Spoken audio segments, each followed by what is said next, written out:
게임 강화학습에서 병목은 모델이 얼마나 똑똑한가만이 아닙니다.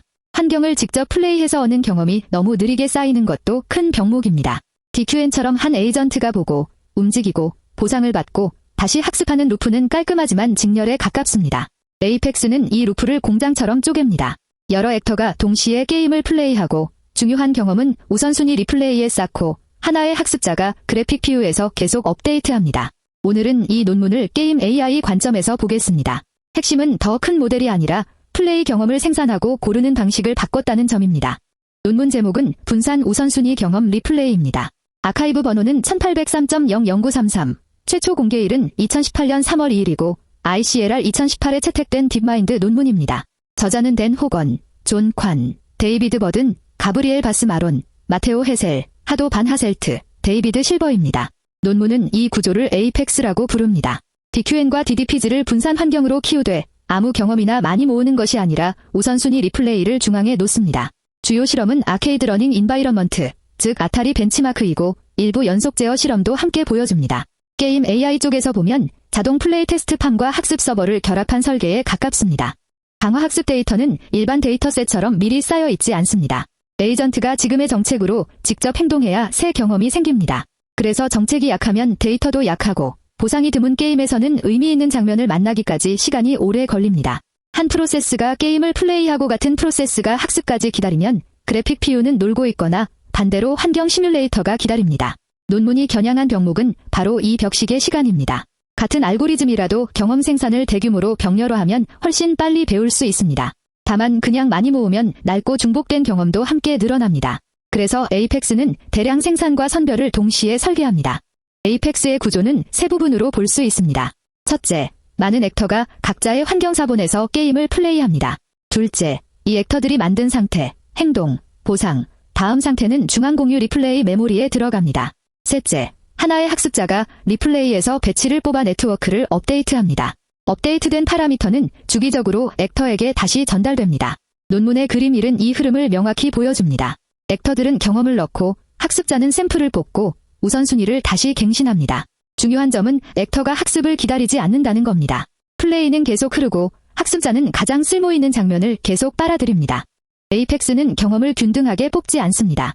예측이 크게 틀린 장면, 즉 TD 오차가 큰 장면을 더 자주 다시 봅니다.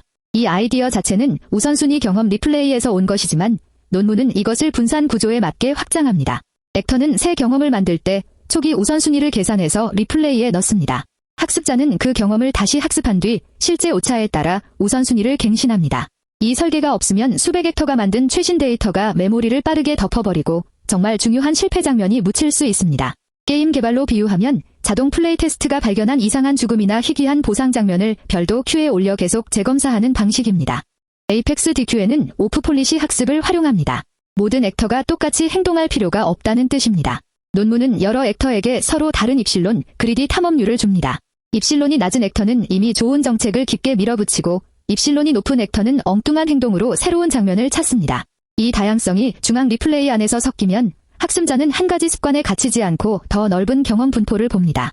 논문 부록에서도 입실론 범위를 넓게 유지한 쪽이 약간 더 좋은 결과를 보인다고 설명합니다.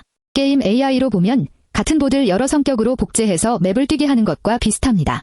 에이펙스 DQN은 완전히 새 신경망 알고리즘이라기보다 강한 DQN 레시피를 분산 구조에 얹은 형태입니다. 논문은 더블 큐러닝, 멀티스텝 타깃, 듀얼링 네트워크 같은 레인보우 계열 구성 요소를 사용합니다. 하지만 레인보우 전체를 그대로 복제한 것은 아닙니다. 논문의 관심은 이미 알려진 강한 구성 요소를 쓰면서 경험 생산과 리플레이를 얼마나 키울 수 있는가입니다.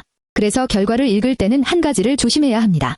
에이펙스가 좋은 이유는 신경망 트릭 하나 때문이 아니라 액터팜과 우선순위 리플레이가 함께 움직였기 때문입니다.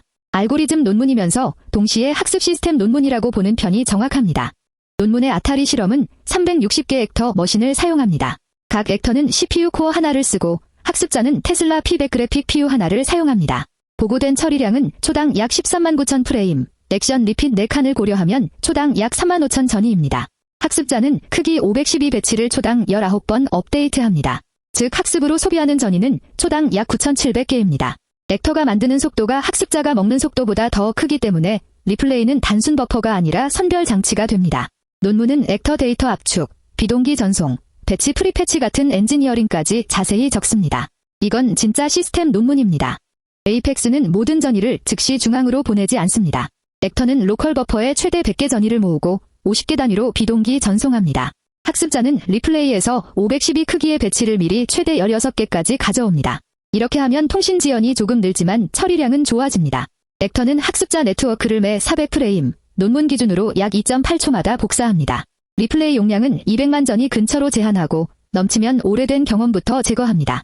이런 세부 설정은 게임 서버 운영과 비슷합니다. 완벽하게 즉시 동기화하려고 하면 느려지고 너무 느슨하면 정책이 낙습니다. 에이펙스는 그 사이에서 벽시계 속도를 최우선으로 맞춥니다. 대표표를 보면 에이펙스 DQ에는 5일 동안 228억 프레임을 사용합니다. 자원은 376코어와 그래픽 PU 하나입니다. 중간 인간 정규화 점수는 노옵 스타트에서 434%, 휴먼 스타트에서 358%로 보고됩니다. 비교 대상인 레인보우는 10일 동안 2억 프레임을 쓰고 노옵 기준 223%, 휴먼 스타트 기준 153%입니다. 물론 여기에는 중요한 주의가 있습니다. 에이펙스는 훨씬 많은 프레임과 훨씬 많은 CPU를 씁니다. 샘플 효율만 좋아졌다고 읽으면 안 됩니다. 논문의 강점은 벽시계 시간과 최종 성능을 대규모 데이터 생산으로 밀어올린 데 있습니다. 논문은 액터 수를 늘리는 실험도 따로 보여줍니다. 8액터에서 256액터까지 늘릴수록 여러 게임에서 성능이 개선됩니다. 데이터 생성 속도는 액터 수와 거의 선형으로 증가한다고 보고됩니다. 중요한 점은 학습 업데이트 수가 액터 수와 직접 같이 늘지는 않는다는 겁니다. 즉 학습자가 볼 수 있는 후보 경험의 풀이 넓어지고 우선순위 리플레이가 그중 더 유용한 장면을 뽑는 구조입니다. 논문은 9개 게임 비교에서 256액터와 우선순위 리플레이 조합이 균등 샘플링보다 7게임에서 같거나 더 좋았다고 설명합니다. 많은 액터와 우선순위 선별이 같이 가야 의미가 있다는 뜻입니다. 논문은 DQN만 다루지 않습니다.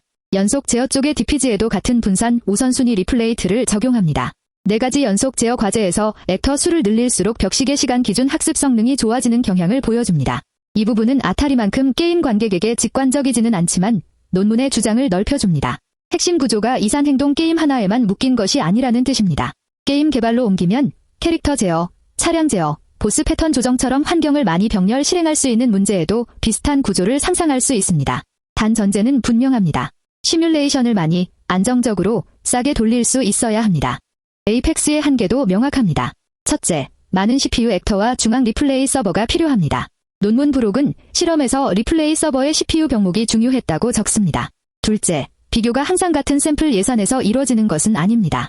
에이펙스는 훨씬 많은 프레임을 쓰기 때문에 샘플 효율 논문처럼 읽으면 오해가 생깁니다. 셋째, 중앙 리플레이를 잃으면 다시 채워야 하고 렉터나 학습자 장애를 다루는 운영 복잡도도 있습니다. 넷째, 실제 게임 NPC에 바로 꽂는 기술은 아닙니다.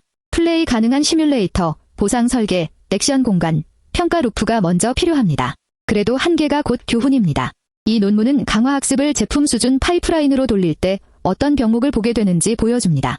게임 AI 관점에서 에이펙스를 가져오면 가장 직접적인 그림은 자동 플레이 테스트 팜입니다. 수백 개의 게임 인스턴스가 서로 다른 탐험 성향으로 맵, 보스, 아이템 조합을 플레이합니다. 중앙 리플레이는 모든 로그를 쌓되 TD 오차가 크거나 희귀한 보상, 이상한 사망, 밸런스 붕괴 장면을 더 자주 다시 봅니다. 학습자는 이 큐를 먹으면서 정책을 업데이트하고 새 정책은 액터들에게 다시 배포됩니다. 이 구조는 플레이어 같은 NPC를 만들 수도 있지만 저는 더 넓게 보면 밸런스와 실패 사례를 찾는 엔진에 가깝다고 봅니다. 원문은 https://archive.org/abs/1803.00933에서 볼 수 있습니다. 오늘의 핵심은 이것입니다. 강화 학습 성능은 모델만의 문제가 아니라 어떤 경험을 얼마나 많이 만들고 무엇을 다시 볼지 정하는 시스템 문제입니다.